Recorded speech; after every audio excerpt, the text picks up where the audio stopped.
Dan sekarang saya ajak Anda melihat bagaimana komoditi pertanian di Indonesia ini bertahan di tengah pandemi. Pada semester 1 tahun 2020, ternyata komoditi pertanian di Indonesia itu produksinya masih tetap meningkat. Kita lihat pada bulan Januari sampai Juni 2020, komoditi produksinya adalah 2.487.101 ton.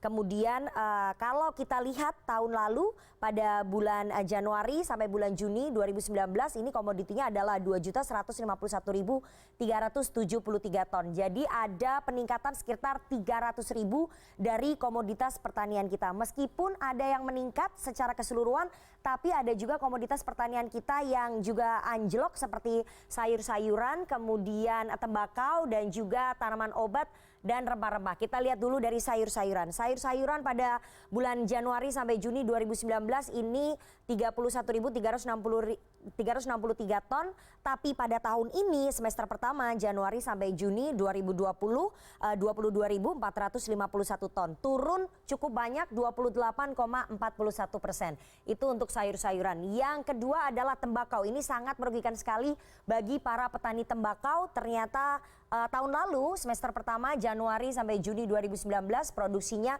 5.173 ton, sementara untuk semester pertama tahun 2020 pada bulan Januari sampai Juni 4.613 ton. Turunnya juga cukup menyakitkan bagi para petani tembakau 10,83%. Nah, ini yang membuat kita bertanya-tanya, kenapa kemudian komoditas tanaman ataupun pertanian yang turun ataupun anjlok, ada tanaman obat dan juga rempah-rempah. Padahal kita pada saat masa pandemi ini sering membuat empon-empon. Artinya harusnya rempah-rempah ini produksinya meningkat bukannya anjlok. Tapi pada kenyataannya di data yang kami dapatkan pada bulan Januari sampai Juni 2019 angkanya di 153.416 ton. Sementara untuk tahun ini produksinya turun 15,6%.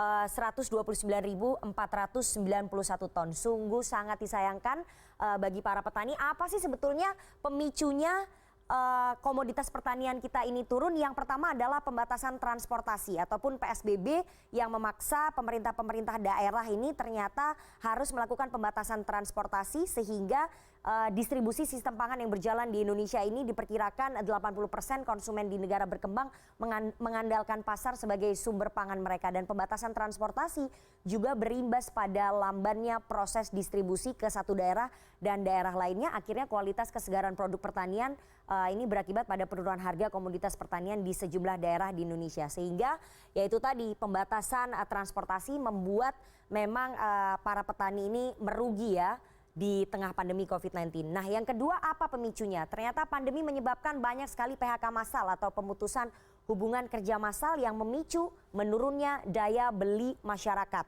Imbasnya permintaan pasar juga turun dan komoditas pertanian semakin tertekan. Dan yang ketiga ini kalau kita lihat di sini adalah aktivitas sosial masyarakat ini berkurang sekali. Kalau dulu sebelum masa pandemi banyak sekali meeting-meeting, kemudian hajatan dan juga pertemuan-pertemuan. Sementara pada saat masa pandemi larangan-larangan berkumpul ini membuat warga tidak lagi membutuhkan logistik yang biasanya digunakan dalam acara-acara sosial kemasyarakatan ini, sehingga permintaan bahan pangan pun semakin menurun. Dan itu tadi 3 faktor pemicu utama turunnya komoditas pertanian di tanah air.